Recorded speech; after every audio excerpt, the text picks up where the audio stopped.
Good evening, ladies and gentlemen, and welcome to the second round of the Simsport Racing ACC GT4 Season 1, Round 2. This time we were at Brands Hatch last time out, but this time we head to the infamous Hungaroring. Alex Goldschmidt and Steve Proudly, your official commentators. And Steve, very good evening. How are you, mate? Did you have a good weekend? I did, Alex. Thank you very much. Good evening to you, and hopefully you enjoyed your weekend off from Simsport Racing. Well, I didn't really exactly have a weekend off, for those that might have known. Obviously, firstly, a big thank you to Jack Oliphant for literally being dropped in out of the frying pan and into the fire. We were due to have Chris Buxton joining, but obviously he fell ill, and Jack did a fantastic job. I understand it was a great race at Kyle Army for GT3, which we'll be talking a little bit about later on. But firstly, we've got an interesting reverse grid because obviously for those wondering about the championship, we qualified at Brands Hatch, and it was only a 10-minute qualifying session, but we've got our first reverse grid of this championship, which runs all the way through to the 26th of August. But firstly, let's have a look at the points. Aaron Walker doing a fantastic job in his 99 Porsche. Stephen Haley in second, Cody Pride in third. Regan Mitchell and Chris Crossman ran out the top five. But we had 24 competitors, 20 of which, Steve, scored last time out at Brands, and some of the most I think there's been a bit of a Twitter frenzy thanks to the likes of Michael Haffenden and Tim Fulbrook in the two Ginettas, who are currently 11th and 13th in the standings. So there's been a lot of interest in the GT4 Season 1 so far, wouldn't you say? Yeah, there has. I mean, the drivers that raced last week were really, they were buzzing after the race. There was some fantastically close racing. Everybody enjoyed it. And obviously, we're always pushing on social media. So when we get new drivers in, like those guys, and they're tweeting about how much they enjoyed the racing, obviously, hopefully it has that snowball effect and pulls more people in, because obviously we have got spaces left on the grid. We're keen to get more people signed up and come and race with us because, yeah, as I say, it's very, very close and very, very competitive racing. So this time we did have 24 cars on the grid. We actually have 20, and there's a bit of an interesting dynamic here. We're going to look at Cody Pride now. He would have started 4 places up the grid, but he decided, Steve, to sign out, said I can't race tonight. Then he signed back in, and that has demoted him right to the back end of the field with Sam Spengeling in the only Alpine. So we have 10 of the 11 brands now, but it's going to be quite interesting with Mark Randenbury and Paul Lindsay leading the way into turn 1 when we get going very, very shortly. But I understand that practice is pretty much towards the end of completion, but that's going to make things even more interesting now, isn't it? Yeah, I mean, we've got sort of some nerves down the whole grid because I know, talking to the guys in the practice room before we came on air, Mark's obviously starting on pole, and he's normally a sort of a mid-pack runner, so it's a new experience for Mark to be on pole position. And then you've got Aaron Walker, who was last week's winner at the other end of the grid, who's a little bit nervous about having to try and fight his way through the field because the practice times are certainly showing that he's quite a bit quicker than some of the guys on there. So yeah, we should be in for some good overtaking moves as long as the nerves don't get the better of these guys. And it's a very tight and technical circuit here at the Hungaroring. It's actually the site of Jenson Button's first ever win in Formula 1 back in 2006 with BAR Honda. It's provided some great spectacles over the years, but also it is a mecca for GT3 and GT4 machinery. Just give us an idea of some of the nuances that the drivers will be experiencing here at the Hungaroring, which actually opened back in 1986. Yeah, I mean, I think it was Martin Brundle that sort of compared this track and said it's a street circuit without the houses and some very annoying tight corners.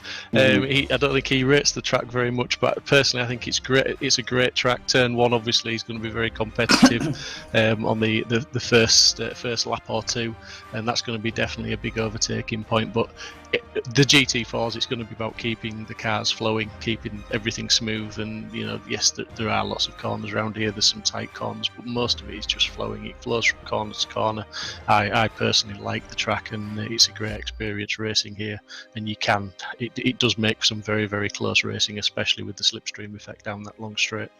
I mean, it's been quite a lot of memories from motorsport, especially Formula One. You know, the duels of Piquet and Senna, Mansell losing his wheel in '87, and then also in '89 when he actually won from 12th on the grid after a dramatic pass on IS on Senna. That year when Mansell was with Ferrari, and Mansell was the last driver to ever be personally selected by Enzo Ferrari to race for the Prancing Horse.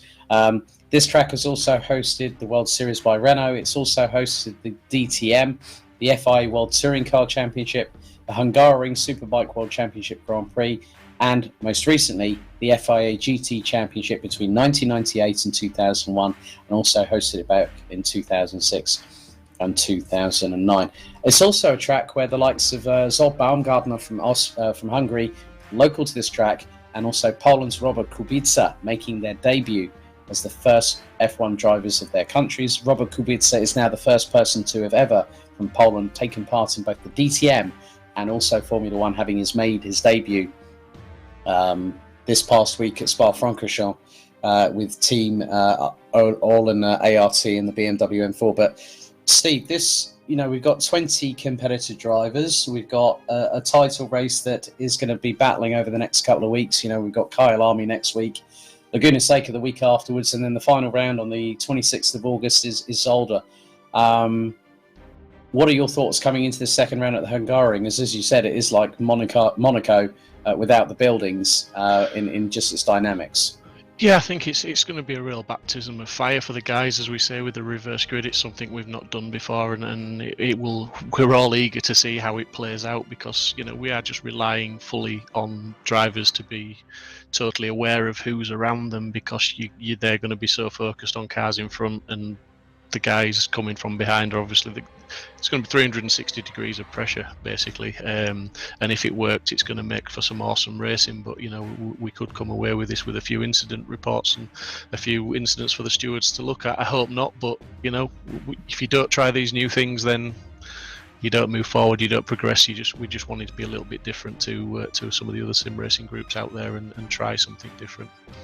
Indeed, especially when the ethos of Simsport Racing is fair, and it's about helping people to learn. It is a community, and one of the big things is that if you are competing in the Simsport Racing GT3 Championship, which is in its third season, and it will be getting underway in the next couple of weeks' time. I think Mons is the next round 5 of the championship, which I will be back in the commentary box with Steve on. But looks like we will be hopefully getting underway very, very shortly for our 45-minute encounter. No mandatory pit stop. But before we do, let's have a look at a quick video before we get racing underway here in Hungary.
Welcome back to continuing coverage of the second round of the Simsport Racing ACC GT4 Season 1 Round 2 here at the Hungaroring, and you've just seen the trailer for the next round of the GT3 Season 3 adventure that's happening, which will hit the halfway point at Autodromo Nazionale di Monza, which takes place on the 16th of August, and I'm pleased to say that I will be back for the 90-minute encounter alongside Steve Proudly. And Steve, that's going to be another testing circuit. You know, you've got the Rettifilo, you've got the two Lesmos, you've got Parabolica. That's it. It is the temple of speed there, isn't it? It is, mate. I mean, I personally really like racing at Monza, and I do quite well when I race there with our guys. But a lot of the drivers, they don't like it. They don't find it very exciting. Turn one is always a challenge, and then it's it's just head down and steady away. That they don't find it very technical. But I think it's it's all down to taste. I like it personally. It's one of my favourites, and I think it will make for some interesting racing. Very much so, with the different sort of benefits from various cars. They've all got their own strengths and weaknesses, and some of them have certainly got the a bit more top speed for that long drag down to turn one. I mean, especially like, say, cars like the Mercedes AMG GT3. You know, that 6.3 litre naturally aspirated V8. I mean, the Aston can go pretty well around there. But as you say, the nuances, if you've got the all-round package, that's going to be quite a good one. For those wondering about the GT3 season itself, 30th of August is at Zolder for two 30-minute sprint races. Then Spa-Francorchamps, which is based around about 100 kilometres southwest of the circuit, considering I was actually 93 kilometres north-northeast of Spa this past weekend in Genk. We have a 2-hour endurance at Spa on the 13th of September. Laguna Seca, as in WeatherTech Raceway Laguna Seca in California, will host round 8 on the 27th of September before we head to the Circuit de Catalunya Barcelona for a 90-minute sprint race on the 11th of October, and rounding out the season, a 2-hour endurance at none other than Le Castellet in France, Paul Ricard, on the 25th of October. Steve, again, we keep on saying about this calendar, not just for GT4s but GT3s, and that's really got all the people really excited about how Simsport is just really coming along. And there's a 12-hour Nürburgring endurance race coming up as well. I think that was October 3rd, if memory serves me correctly, and there's quite a few names that are going to be taking part. It's a charity fundraiser supporting Mind for better mental health, and I can't really think of a better charity to go through. And you're going to have dual class, so GT3 and GT4, and I hear there's some big names coming through as well, aren't there? Yeah, indeed. It's something that we're just putting together at the moment. We've put some info out there for people to see. We're contacting various drivers at the moment on an invitation basis, and then we'll be opening up to public signings for the remaining slots. We're looking at probably 50 cars, and we're going to look at something like provisionally, hopefully, around 30 GT3 cars and 20 GT4 cars. Confirmed names at the moment. The first couple that have come in from, shall we say, bigger names in the sim world. We've got Aris, one of the devs from ACC, is going to be driving for Team Simsport in a GT4 car, and Jade has confirmed that he will be taking part in a GT3 car. So that's two good names, and there are a few other teams that we've had that are responding to messages and just getting teams together, and we'll be filling in the entry forms very shortly, I do believe. So Yaroslav Honzik, aka Jardier, who formerly competed in the Virtual GP Championship. I happen to know the producers over there. Luca Scherez, also a big shout out to them over there. They're currently in the throes of their 2020 season. But yeah, that sounds really exciting. I wish I could be a part of it, but unfortunately, my karting commentary strikes again. I'll be in Belgium once again that week. I mean, that's the thing. What I love about Simsport is just how welcoming you guys have been all the way through. But we have a grid to go through. We have less than 30 seconds before we go on the formation lap. Steve, we've got a few absentees here, most notably the likes of Aaron Martin Pilkington, Nikola Dobrevsky with the brightly coloured Mercedes-AMG GT4 is not with us. Chris Pinchbeck, I've noticed, is not on the list. So quite a few drivers. But this is going to really spice up things a little bit, wouldn't you say?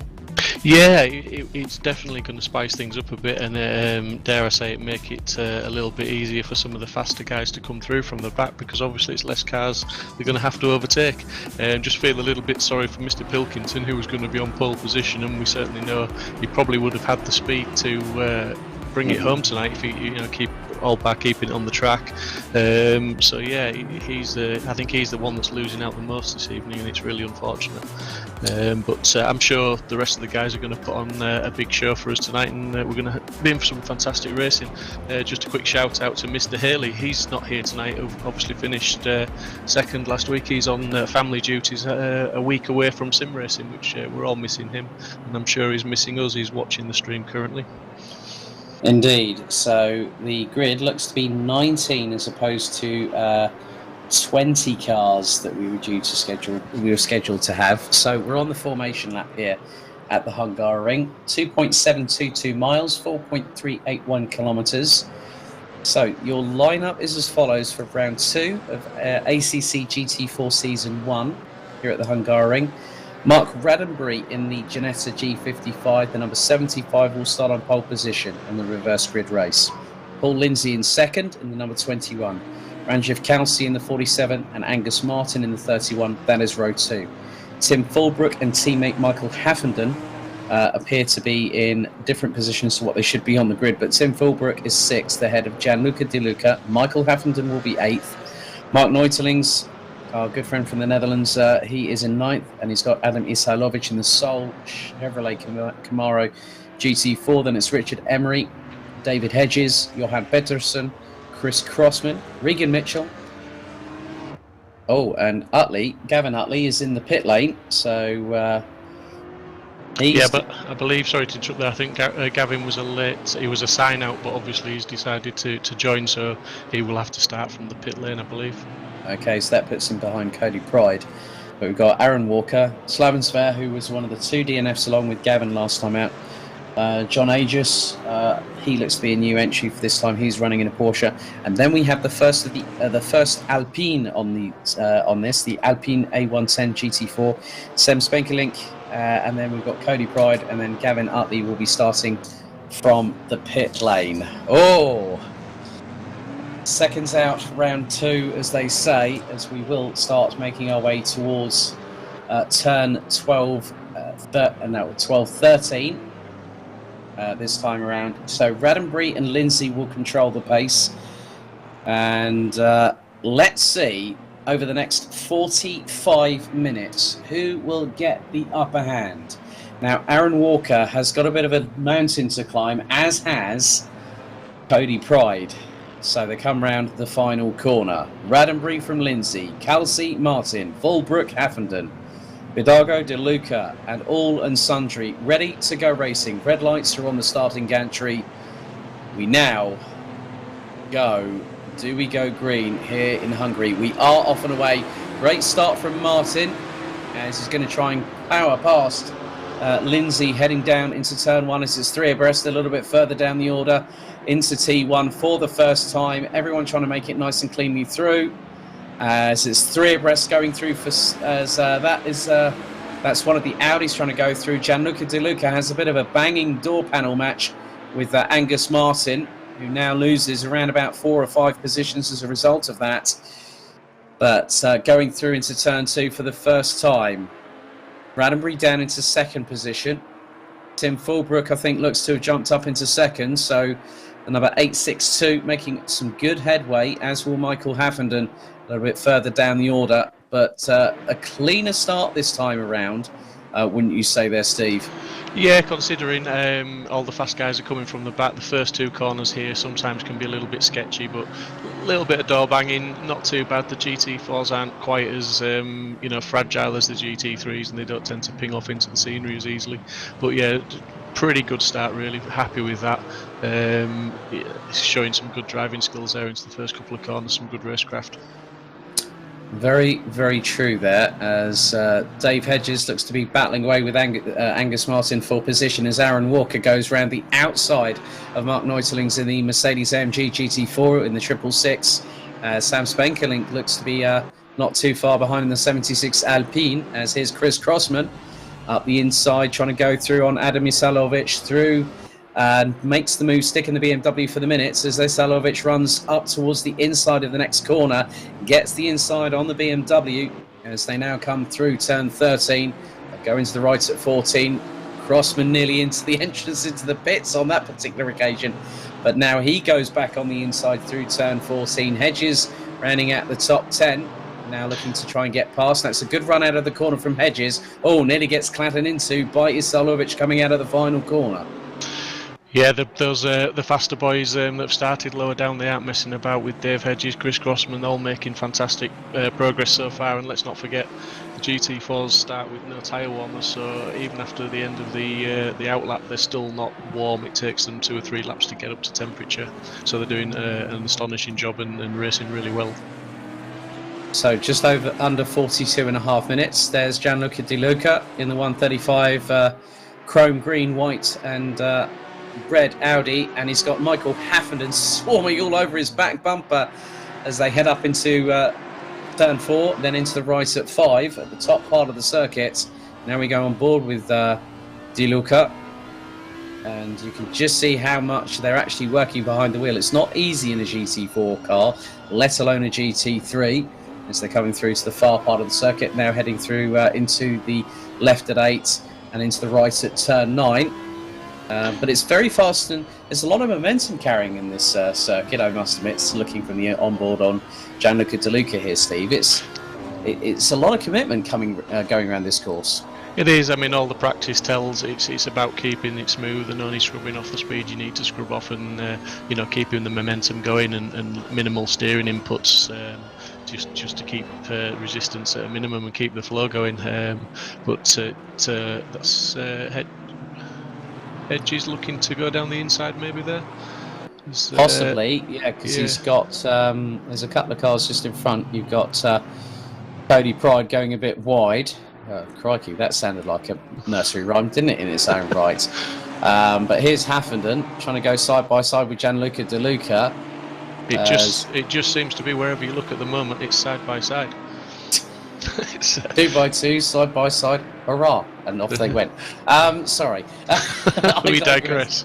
Yes, we do digress. We always digress here on Simsport Racing. But if you want to get involved, please head to www.simsport-racing.com for further information. You can also sign up to the Discord server. There are plenty of spaces still available for the last 3 rounds of the GT4 Season 1, where we head to Kyalami, Laguna Seca and Circuit Zolder over the 5 weeks. As Chris Crossman having a great battle with, it looks like, Adam Isalovic.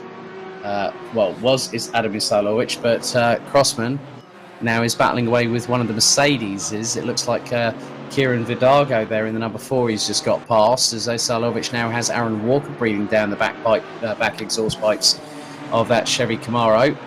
But Adam did a really good job last time out of Brands Hatch. We were hoping for a little bit more for him, but even here at the Hungaroring, we've had a massive off, and that was the Janetta involved. Chris Crossman caught in the crossfire, and that was Ranjiv Kalsi that went spiralling off. Let's have a look at the replay. So this is from earlier. So you've got the Alpine there, and that's Angus Martin going off. But yeah. So Neutelings looks to have gotten involved, and that has really sort of that has compromised Chris Crossman. That's dropped him down a couple of places there, as Walker managed to capitalise, and also so did Isalovic. But Walker now up into P6 with 39 minutes and 18 seconds still left on the clock.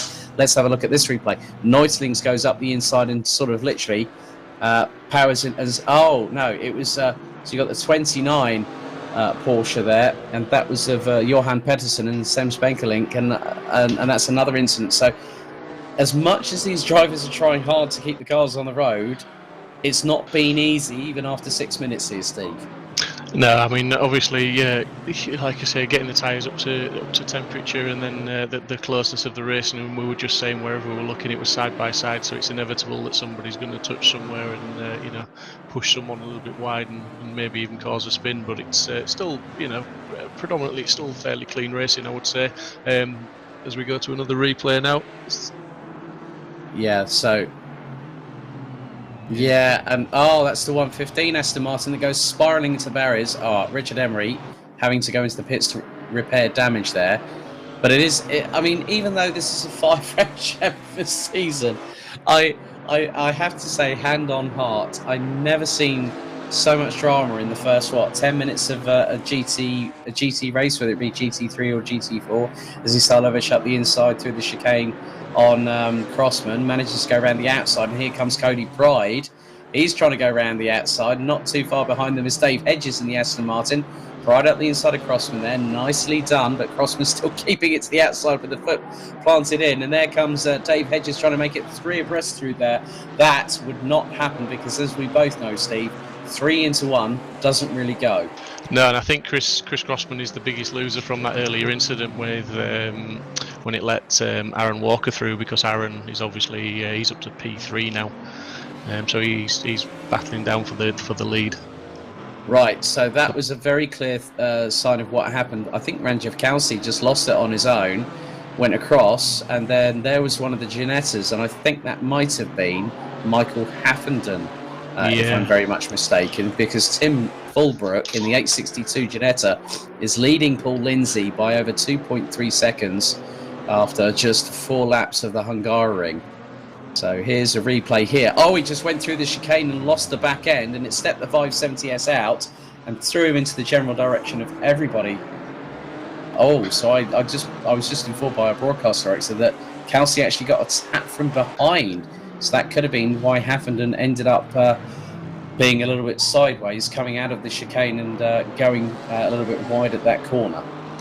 Yeah, as it's playing out now, though, with Aaron Walker 2 seconds behind Lindsay 2 seconds behind Fulbrook, he's literally 4 seconds off.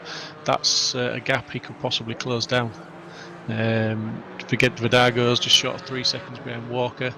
Crossman's got a fair bit of work to do. Hedges and Cody Pride, they're in there still.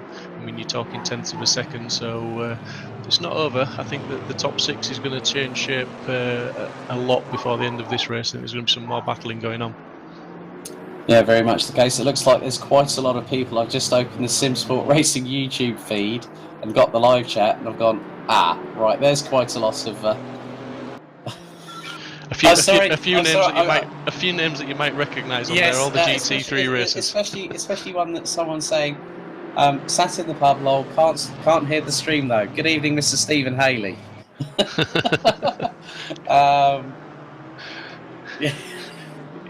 Yeah. Drink a few more beers and make some noises, you'll be fine, buddy. Yeah. Or just go into the beer garden, put your headphones in. You'll be fine if you do that.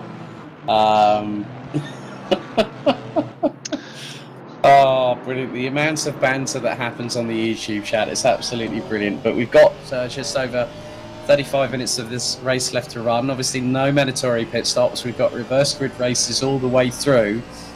And it would be quite funny, though, if Tim Fulbrook in the 862 was to win this, and then he finds himself right stone dead last next time out when we go to Kyalami. And that's a completely different circuit altogether. Yeah, I mean, Kyalami's another fantastic circuit. They're all good circuits, but yeah, it's another one that's incredibly difficult to overtake at. All the guys coming into this race said it's very hard to overtake here, but to be fair, there's been plenty of overtaking, so I don't know what they were talking about really. I'm not saying it's easy, but there's been plenty of overtaking. Well, Dave Hedges in the 88 Aston Martin trying to close up on Chris Crossman for P7, and you can just see how close these drivers are. Kieran Vidago leading this train, ahead of Adam Isalovic, Cody Pride, Chris Crossman up ahead in the BMW, the only M4 GT4 on this grid. But we have literally 10 of the 11 brands that were pushed through as part of the DLC pact on this grid here at the Hungaroring.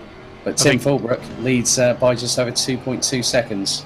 Yeah, I think the big winner here at the moment is Aaron Walker. After just over sort of 12 minutes of the race, he's 1.5 seconds off the lead, and he started in around about 16th place, I believe. Yeah, he did. So that's a pretty good showing so far. Regan Mitchell, the only driver that has got the guts and gusto to go into the Maserati Gran Turismo GT4. He's currently running in 9th place behind Dave Hedges. So at the moment it's Janetta leading a duo of Porsches. There's Cody Pride trying to close up on Adam Isailovic in the Chevy Camaro, the 111. But you can just see how hard these drivers are pushing, as there is Regan Mitchell. As they say, Steve, speak of the devil and he's off the pier. Here's Sam Spankelink in the Alpine, trying to close up on Johan Pettersson, who in the meantime is trying to get past John Aegis in the 33 Porsche. Aegis towards the inside. This is a very tight first corner here at the Hungaroring, and Spankelink trying to put it round the outside, and then Angus Martin goes up the inside. But you can just see how much these drivers are battling as Pride is trying to go and get one up on Isailovic at the moment. Yeah, and Crossman and Hedges battling hard behind as well, so it's 2 by 2 again, as they're really pushing for positions, because effectively those 4 guys there that we're watching on the larger screen at the moment, last week they were battling in the top 5. Yeah, and I can't believe this. 12 minutes and Aaron Walker is in second, and he's half a second off of Tim Fulbrook. Oh, do they say that lightning strikes twice, Steve? I think with Aaron it may well do. Looking at his lap times, his best lap time is it's well over a second and a half faster than Tim's. So he's certainly on it. As we can see now, he's latched onto the back of Mr. Fulbrook, and he's putting a move on him there down the inside. Nicely done. Yeah, through turn 12 there, taking as much curb as he can do. Runs a little bit wide out of the corner through into turn 12A, as Fulbrook thinks, well, actually, he might have just been able to send it like absolutely nobody's business going into turn 12.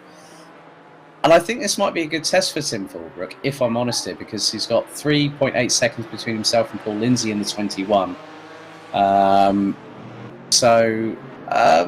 think Tim Fulbrook's in a pretty good position at the minute, but it just depends on how everyone closes up. I mean, air temperature at the moment, virtually speaking, 19 degrees Celsius. Track temperature a further 6 degrees higher than that, 25. But Aaron Walker, Steve, 1 minute 52.899, and is now leading as we hit 31 minutes and 5 seconds still to go in round 2 of the season here in Hungary. Yeah, I mean, on that move that Aaron made on Tim Fulbrook, I don't think Mr. Fulbrook defended it too rigorously. I think he's done the right thing.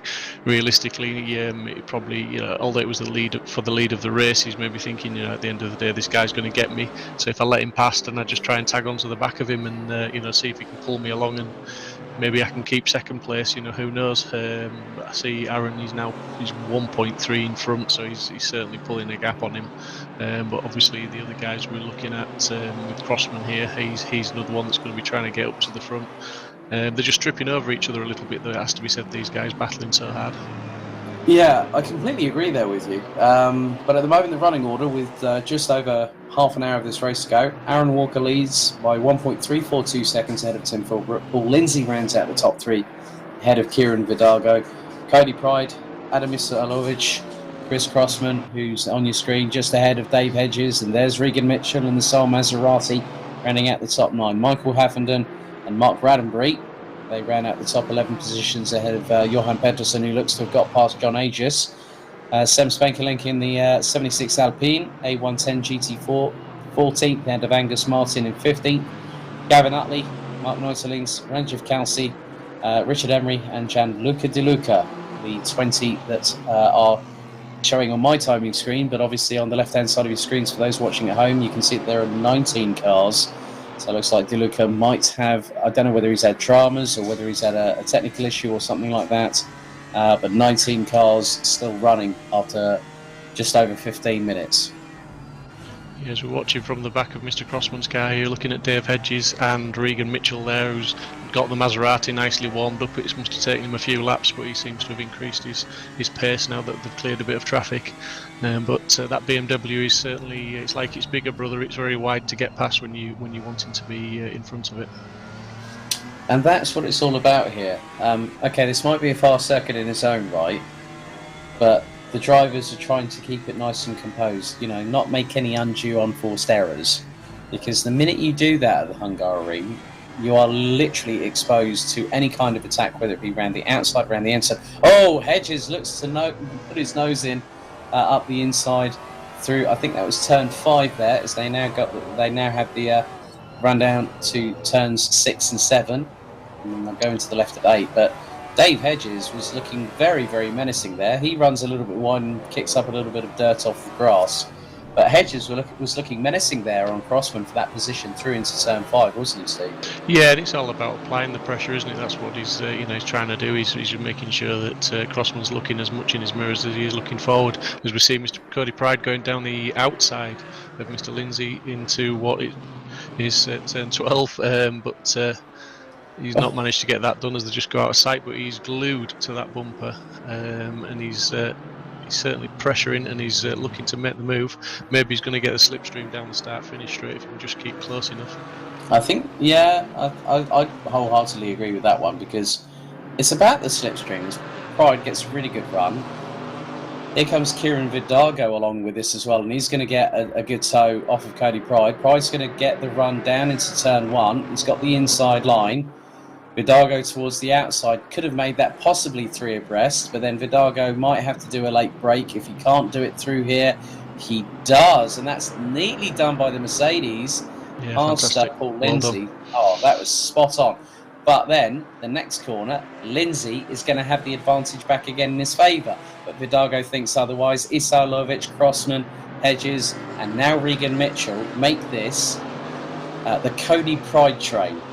Cody Pride train. Forget Jarno Trulli, his days are long gone. Whenever I see someone leading at least 6 cars, you add the word train to their first and last name. So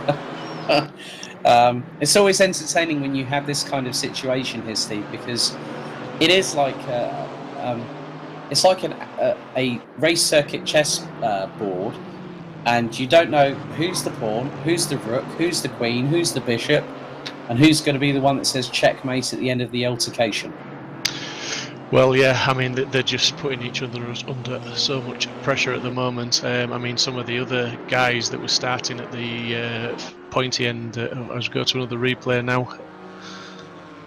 Car number 33. Oh, Sam Spenkelink getting a bit too happy on trying to bump someone from behind. That was John Aegis in the 33.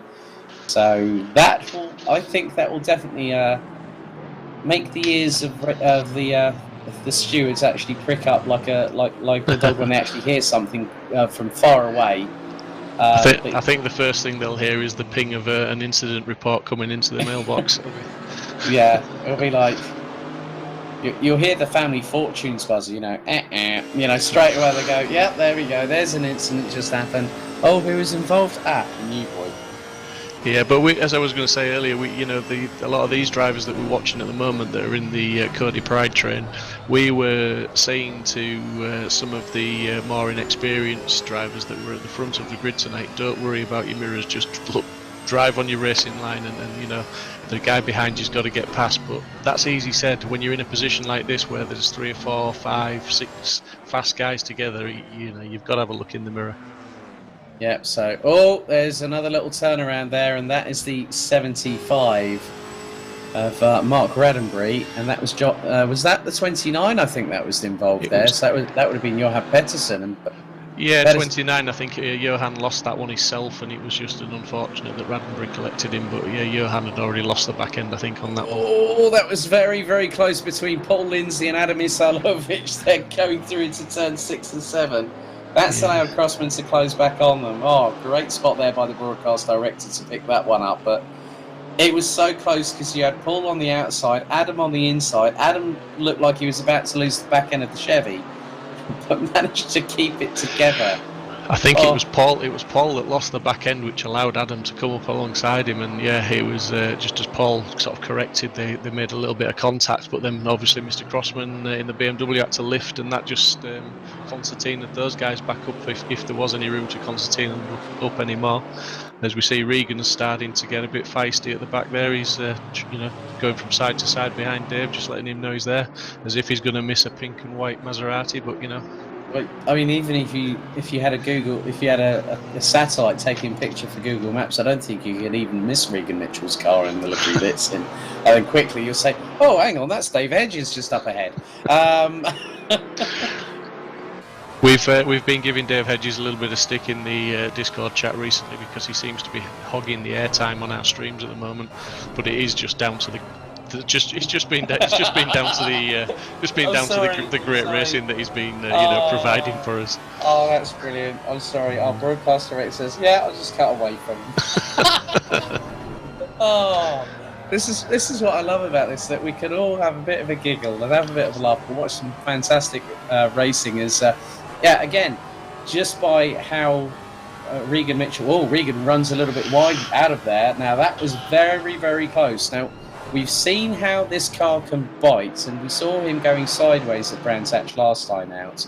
As Steve Haley, I don't know, where's he picking up these phrases from via the YouTube chat? He says, "My boy doing the business." I think we might need to have a word with Mr. Haley before Monza, wouldn't you think, for GT3? I'm just looking at his text and I'm thinking he's taken our advice and had a few more beers, to be honest. Yeah, I want to... Yeah, Steve, just keep it up, mate. You're doing fine. It's all right. We could do with the comic relief. Just all I'll say to Steve Haley on the stream is don't get too cheeky. I have got the photographs from the weekend. Oh. A little birdie did tell me about something that happened at the weekend, but I don't really remember what exactly I was told, and I'm sure that you'll enlighten me off air. So that's enough said about that. 22 minutes to go. Aaron Walker still leads. Tim Fulbrook, I must admit here, Steve, doing a fantastic job. I mean, he might be 5.2 seconds behind Aaron Walker, but he's 3.5 seconds ahead of Cody Pride. Crossman into the side of Lindsay. Coming out of the final corner. Oh my goodness! I didn't quite see what happened there. I mean, did Crossman did his back end break away, or? I'm not too sure because I caught the tail end of that as Hedges now goes up into what is P6 on the road. I'm sure. And Mitchell following him as well there, yeah. Yeah. So Crossman having his day's gone from bad to worse as Michael Havenden. Right, okay, let's have a look at the replay. They're coming through the final corner. Lindsay to the outside. Yeah, Crossman just literally tries to turn in, but then I think it's just a little too little too late, and that's allowed Hedges, Mitchell, and Havenden to get through. As Lindsay now is ahead of Havenden. Crossman down to 10th position, and he's a second off of Havenden. So, you were saying about how difficult this track is to pass at, and we've just seen the perfect example of when it doesn't go right and it goes completely wrong. Yeah, I mean, I think it's a difficult one. Is that personally, just under that initial look at that, I don't think he was left enough room. He tried to turn him Lindsay tried to turn him too tight. Lindsay could have moved out wider and given Chris more space, but it's one of those. It's 6 and 2 threes. Obviously, Crossman was trying to make the pass on him, and Lindsay was trying to defend, so he didn't come across Chris Crossman. He just maybe didn't give him as much room as he could have. Yeah, just over 20 minutes to go. Top 10 at the moment is as follows. Walker leads from Fulbrook. Pride in third. Vidago in fourth ahead of Isalovic, as we see John Aegis in the 33 Porsche behind Mark Gradenbury, who is our driver on reverse grid pole. Regan Mitchell now up to 7th behind Dave Hedges. Adam Isalovic in the Chevy Camaro GT4. Still running quite well. He's only 1.7 seconds behind Kieran Vidago in 4th place. Havenden and Crossman ran out the top 10, followed by Martin, Spakerlink, Radenbury, Aegis, Gavin Utley having started from the pit lane now up into P15, Johan Pedersen, Mark Neutelings, Ranjiv Kelsey and Richard Emery look to be rounding out the 19 that are still racing, as we are fast approaching the last third of the race when we hit 15 minutes on the timer as Aegis up the inside. Oh, gets a little tag from behind by Raddenbury, and that allows Utley to go through. And then so too comes Johan Pedersen in the 29 Porsche. That's the nature of the GT4s. One little mistake, and when the racing as close as this, you can soon lose 2-3 positions. Mr. Fulbrook still hanging on in second place, albeit 6.6 seconds back. Cody Pride closing in on him now at 2.3. Vidago 4.3. So I think Mr. Fulbrook's doing a very good job, but I think we're going to maybe see him, prediction for the race, maybe drop down to 4th or 5th place at this, I think. Yeah, but as they say, the checkered flag has yet to fall, but yeah, Pride is absolutely flying. He's got Fulbrook in his crosshairs, and last time around, Tim Fulbrook did a 1 minute 54.882, and Cody Pride was just 1,000ths off of a second quicker on that last lap, so the gap's now down to 1.5. But Tim Fulbrook keeping it very, very nice and clean. Aegis battling away with Utley, Pedersen, Raddenbury not too far behind. And this is quite another close battle as well, Steve. I think we've seen it all the way through Brands Hatch, and now we're seeing it here in Hungary, that it doesn't matter where you might be on the field. If you're in a GT4, you're going to find yourself in some sort of skirmish. Yeah, everybody wants to be in front of you, so it's just and with the reverse grid, it's proved to be a good battle. There's been a little bit of contact, but there are still the close battles from front to back, and they're all sort of broken up into the little packs. And there's certainly groups where no one's getting away from anybody. But we're just going to see now as Gav Utley's going to try and outbreak him into T1, but he's going to make him go around the outside, which that's not going to work.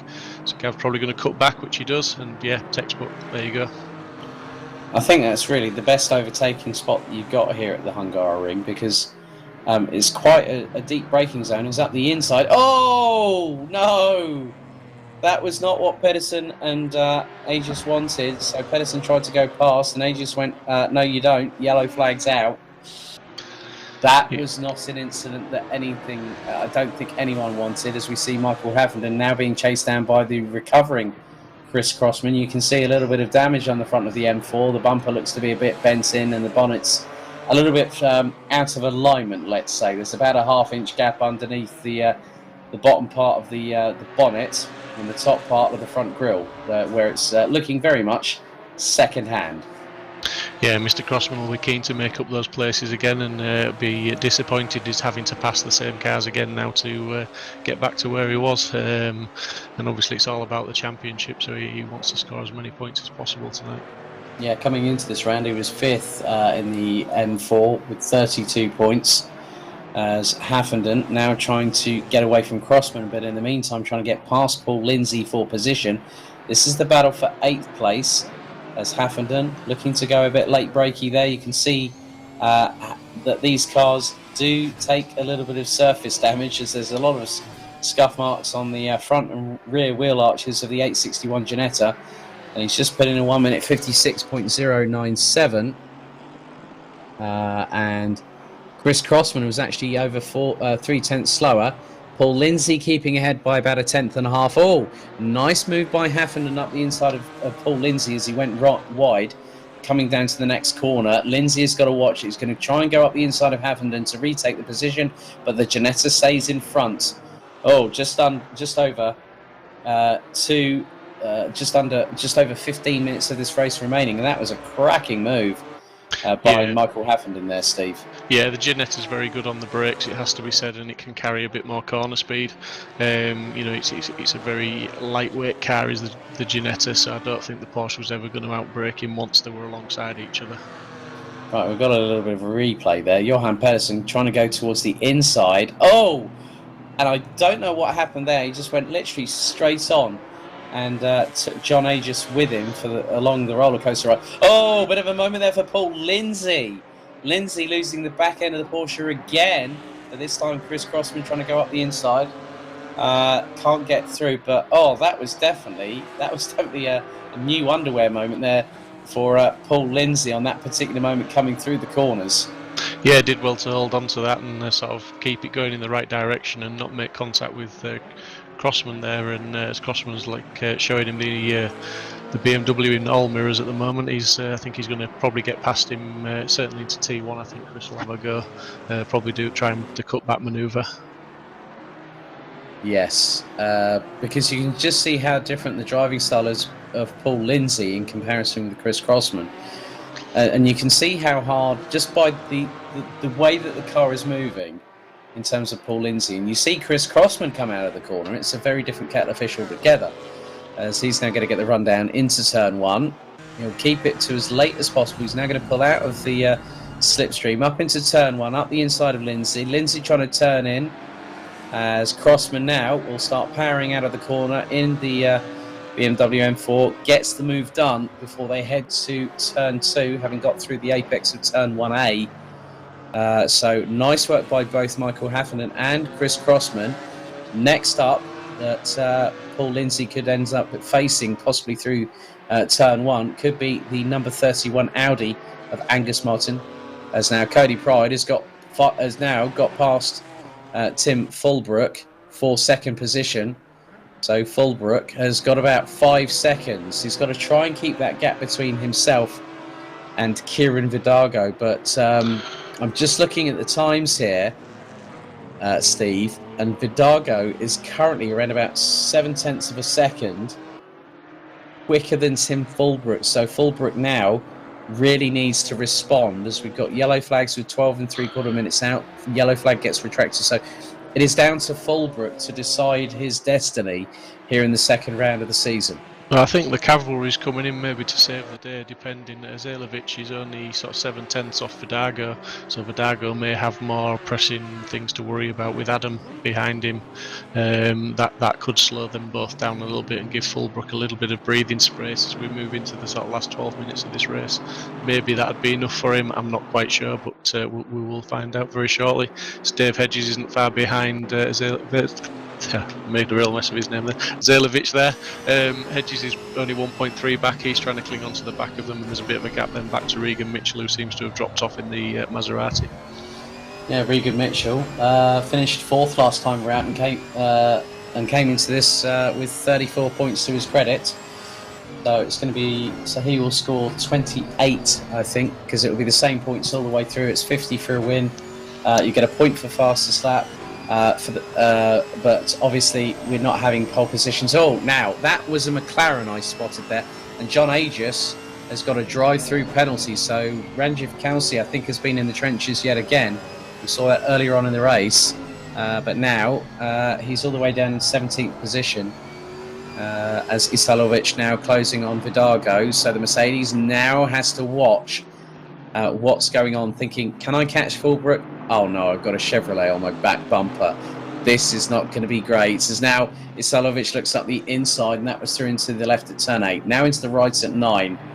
I'll start flooring it on the accelerator pedal, coming through out of the corner, down into the left at 10, and into the right at 11 before they really carry the momentum through, and the short blast down to turn 12. And what's more, Steve, is it's not Isalovic, it's also Dave Hedges. He's really closed up to the Chevrolet, and it was about 0.6 of a second last time around. Yeah, it's going to be a three-way battle into turn 1. I imagine again down here now. Obviously Hedges is quite tenacious, and he's looking to make up a couple more positions before the end of this race. He's probably got his eye on P3, I would imagine, Dave. Realistic guy, but always ambitious, and he'll race to the checkered flag. But yeah, it's going to be interesting now into turn 1. Yeah, so Isalovic has Hedges in the tow. Isalovic in the tow of Kieran Vidago heading down into turn 1. So it's Mercedes versus Chevrolet. Now the bottom right-hand corner of your screen on board. Oh, punt from behind on Vidago by Isalovic. And that allows Dave Hedges the opportunity that he very well needed. Oh, that was going to end ugly, and it ended up happening ugly on the exit out of turn 1 with Vidago getting a punt from Isalovic. So Hedges now up into P4 in the 88 Aston Martin. And with the pace that he's showing at the moment here, Steve, Dave Hedges last time did a 1 minute 53.8, but Tim Fulbrook, well, Dave Hedges did a 1 minute 54.0. Tim Fulbrook is 1.1 seconds slower, well, over 1.1 seconds slower, as Angus Martin now closes in on Paul Lindsay for P9 on the circuit, as they're now going to head down towards the left at turn 4 and into the right at 5. So let's have a look at this replay. Now, coming to the first corner, Isolovic just sends it, loses it a little bit under braking, and the car just straight lines and spears into the back of Vidago there. And Hedges just goes, "Oh, thank you very much for opening the door, gents. I definitely will take that as after you, sir." Absolutely gifted that one to Dave, and really unlucky for Kieran there, as Adam just gave him a bit of a nerf. Like you say, he got on the brakes, he got onto the brakes very hard into T1, and once you've lost sort of traction at the front end there, you've lost any steering capability, and he just went straight on and unfortunately tapped the back end of Vidago, sending him around. Did the gentlemanly thing, waited for Kieran to rejoin in front of him, so as much as he could do really in that situation. So the pair of them now in 6th and 7th, and another driver that has profited from that is Regan Mitchell in the 69 Maserati, now up into 5th place. Yeah, another good solid drive from Regan, and he's just keeping his head down and keeping out of trouble, which is all they can do. Just trying to see where Regan finished last week. 4th place. 4th place, was it? Yeah. Yeah. So that's two solid results if he can bring it home in that place. Got 8 minutes to go. Well, I'm just going to do some brief calculations at the moment. So Aaron Walker at the moment, currently leading the way, is on 52 points. So he's got the fastest lap at the moment. A win gives you 50 points plus a point for the fastest lap. And at the moment, Cody Pride would take 44 points as a result of that. Tim Fulbrook. Now, Tim Fulbrook actually was 13th, so took 16 points last time out, and this would put him on an additional 38, so that would put him on 54 points. So Regan Mitchell would actually end up leading this by 103. Obviously, all these results that I'm sort of going through at the moment are what's happening at the moment, because Dave Hedges again has gone quicker by over 1 second than Tim Fulbrook. So maybe, as a little bit sideways there through the chicane. I'm sorry, Paul Lindsay, but if you keep on doing that Tokyo drift for that Porsche, Angus Martin and Sem Spenkelink will be past you quicker than a box of frogs. I'm just really, and you can just see how hard he is pushing to keep ahead at the moment. Yeah, I mean, as I was saying, Steve Haley will drop down the order. Obviously, he's not with us this evening, but Cody Pride, I think, will effectively take 2nd position, and he will have 82 points.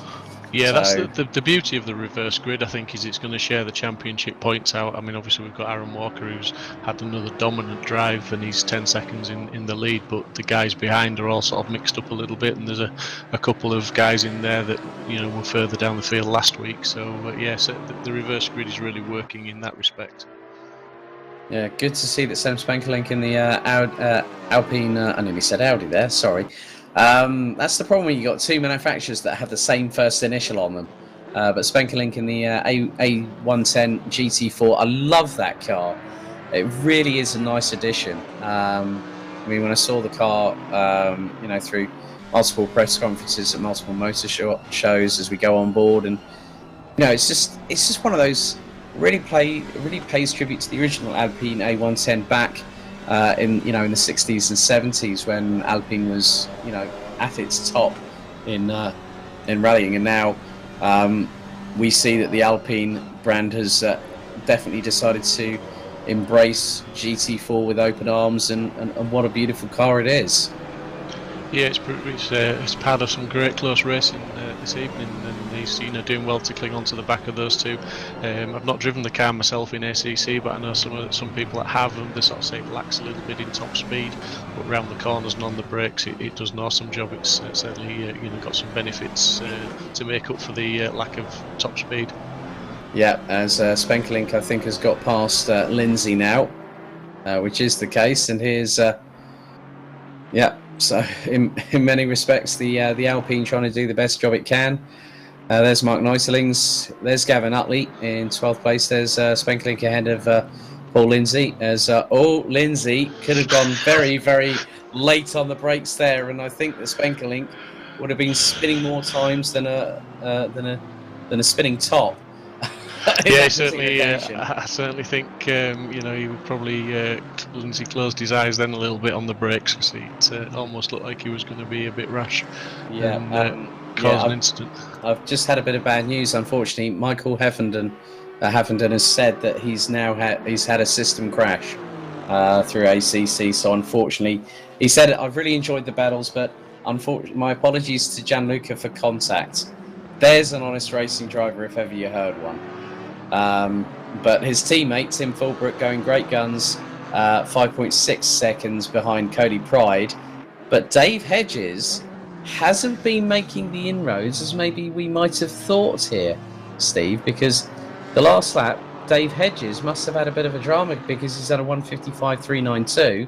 Tim Fulbrook has been consistently running anywhere between a 154.4 and a 154.6. He's just done a 54.654 on that last lap. Yeah, so obviously 3.5 minutes to go. Tim could pull off a third place here. It'd be amazing to see. Dave's got 4 seconds to make up on him at the minute and has come through the next split. But yeah, 4 seconds is I would say is going to be too much to make up in 3 minutes, even for mighty Dave Hedges. Yes, definitely the case. Here is Tim Fulbrook. He's coming through turn 13 and then into the right at 14. But that's what racing's all about, though, isn't it, Alex? It's just keep your head down, put the laps in. You don't have to be the fastest man on the track. If you can do lap after lap within a couple of tenths of each other, you're going to do well. Yeah, and Tim Fulbrook has been doing that, and he's now 5.6 seconds. We're just having a look at the lap times between the top 5. So Aaron Walker looks to be the quickest on a 1 minute 53.475. I think Dave Hedges might have heard me. He's just done a 53.931. Tim Fulbrook on a 54.5. Cody Pride on a 54.2. And then Regan Mitchell a 54.4. So everyone's running to a fairly consistent pace, as there's the forlorn number 47 of Ranjith Kelsey there going through, I think, what was turn 2. As Dave Hedges got past 2 minutes on the clock still to go, as Aaron Walker, and they say that he's been doing a great job and you haven't really talked about him. That's exactly what he's done. I mean, he's 12.2 seconds ahead of Cody Pride, and there's Isalovic still trying to battle away with Kieran Vidago for what is 6th position. Yeah, we've got a message on YouTube from Aaron's wife Amy. Just foot to the floor now, Aaron. Walker, go, go, go. And it looks like Team Regan from Claire. She says you're cute. So go Team Regan. I was wondering, was it Regan or was it the livery on the car that this person was talking about? We may never know. Yes, indeed. Yeah, broadcast director says, "Oh, they never see me." Yeah. There's a reason for that. Oh, I'm so glad that I did not stoop that low. Thank you very much, Mr. Bradley. Someone had to. The opportunity was there. At least it was the one that decided. Guilty as charged, my friend. Guilty. Never mess with the broadcaster. Lesson learned. Yes, indeed. As Isalovic nearly goes a bit sideways coming through, and I am watching actually the YouTube stream in the minute, so I can see all the comments, and I'm sure that I'll see your face front and centre, Mr. Proudly, very, very shortly. Yeah, well, I'm going to just switch off on that point, I think, now. But yeah, Archie, Regan's adorable. Bit of man love there for Regan as well, from a fellow driver. Yeah, Steve Hinden said, bad luck, Mr. Crossman, but great race, Aaron, well done. 15 on the clock, and yeah, again, this is what I like about these championships, where, GT3, GT4, they have their own idiosyncrasies. As we now hit 0 on the timer, as fast as 45 minutes got underway 45 minutes ago, it's come around very, very quickly. And Aaron Walker is about to make it 2 for 2 in the Simsport Racing Assetto Corsa Competizione GT4 Season 1 Round 2. As now he will go into the right-hander at turn 12 for the final time, into slight kink at 12A, through into turn 13. One more corner to go. He started down in 16th position 45 minutes ago as the number 99 Porsche 718 Cayman GT4 MR Club Sport of Aaron Walker comes across the line and takes the checkered flag. And what a dominant display. It has to be said, a dominant display, and it doesn't look like there's a scratch on the car either to say he's fought his way through the whole field pretty much. Yeah. There's Dave Hedges, Regan, the cute Regan. Yeah, Cody Pride is taken second, and very shortly, Tim Fulbrook takes a podium. Rounding out the top three does the TouringCars.net DTM reporter, a role that I actually used to be in. So he'll be happy as Larry, and I'm sure that Michael... Oh my goodness. Steve Hinden, please don't you start on having a Regan crush too. And Angus Martin flashing the lights, and Sam Spankelink in the Alpine making its debut needs to complete the top 10. Paul Lindsay and Gavin Utley ran at the top 12 positions. Richard Emery will end up in 16th. Ranjiv Kalsi will come home to cross the line in 18th position. Obviously, Michael Haffenden and Gianluca De Luca did not make the finish. Mark Neuteling's in 13th. Raddenbury, who was on reverse grid pole, took 14th place. Arch says, great racing all. Well done to Aaron, Cody and Tim. Yep, very much deserved by all three drivers, but also we can't forget about the remaining 17 competitors that have taken part in our race here at the Hungaroring for GT4 Season 1, Round 2. But Steve, your thoughts after what's been... We've had incidents and accidents. We're probably after the race going to have hints and allegations. But it brings us very nicely onto the halfway point in just 7 days' time. That's Kyle Army in South Africa. Yeah, I mean, we always knew running the reverse grid was going to be, potentially bring maybe one or two incidents in there, because there's a lot of new guys racing together that haven't raced together before. We're looking at new cars with the GT4s, obviously. But all in all, I think that was quite a successful outing for the guys. There was some really good close racing. Obviously, some guys were a little bit unlucky. Chris Crossman strikes me as one. But Aaron put in a really dominant performance there. I mean, his fastest lap was a 52.8, and he was the only guy in the field to get into the 52s. Everybody else was in 53s. I think the next closest was a 53.2. So, albeit 4/10 off Aaron's fastest lap. So, yeah, a deserved winner. But, yeah, can't forget the rest of the guys. Some fantastic racing throughout the field, a few good close battles all the way down, and for the first 10-15 minutes I think it was 2 by 2 by 2 by 2, wasn't it? It was hurrah. Yeah, it was.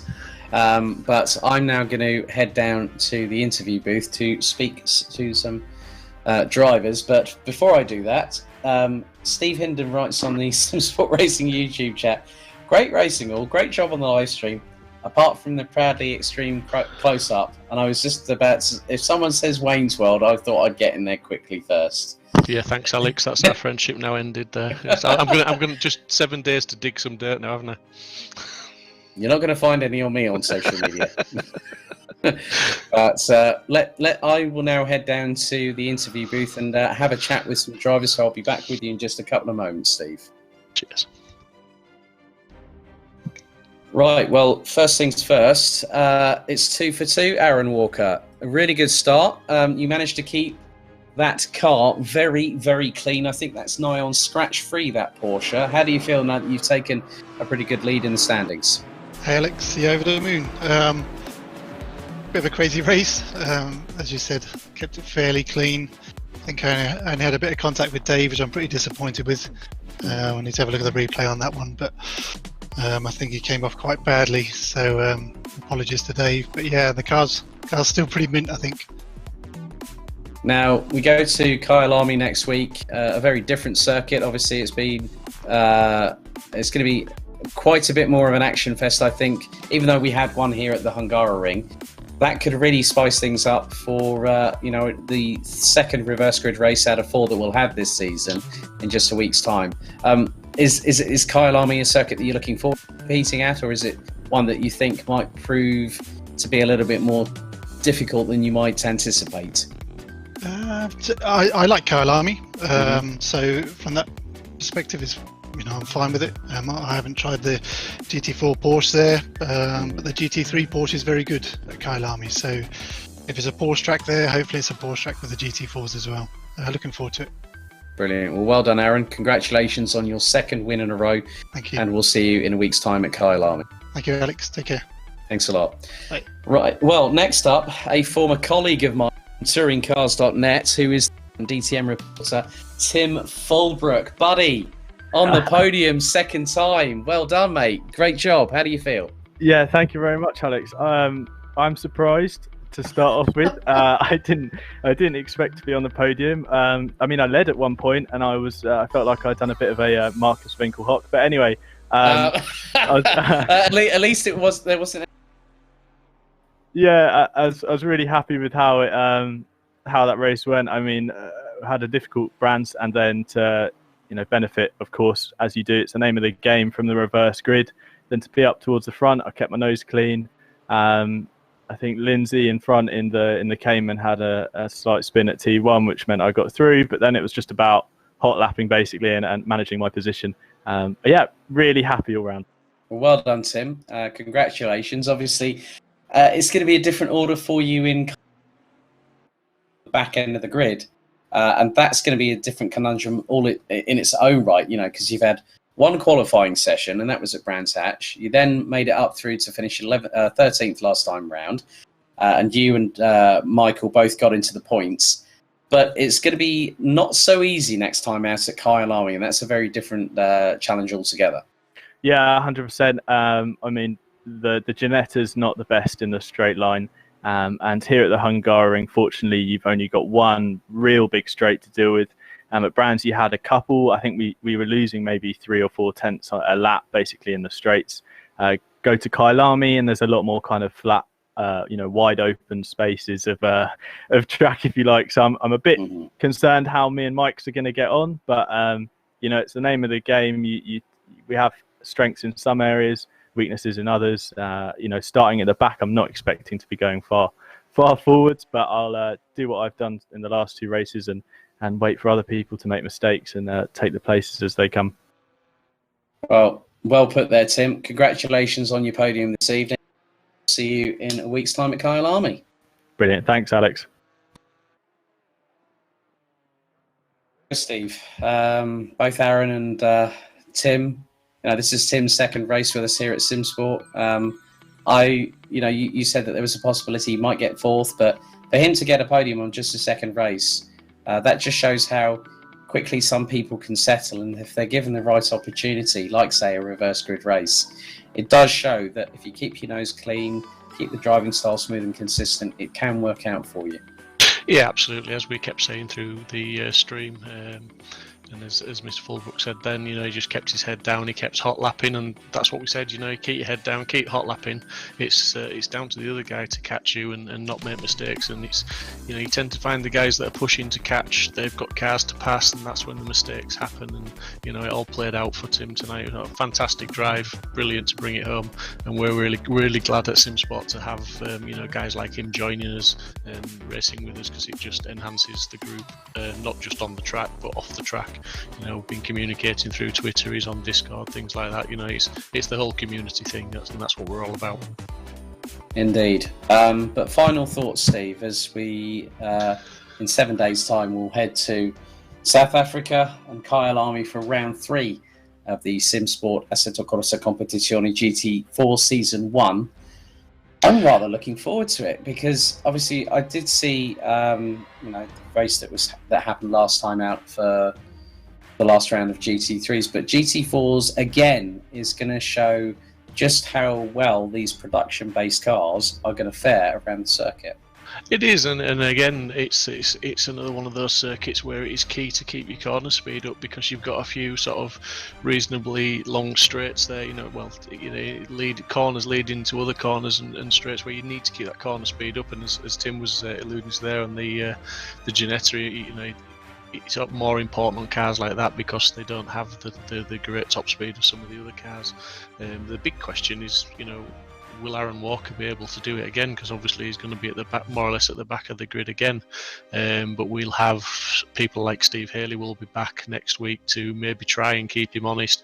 Hopefully Chris Crossman will have a better race.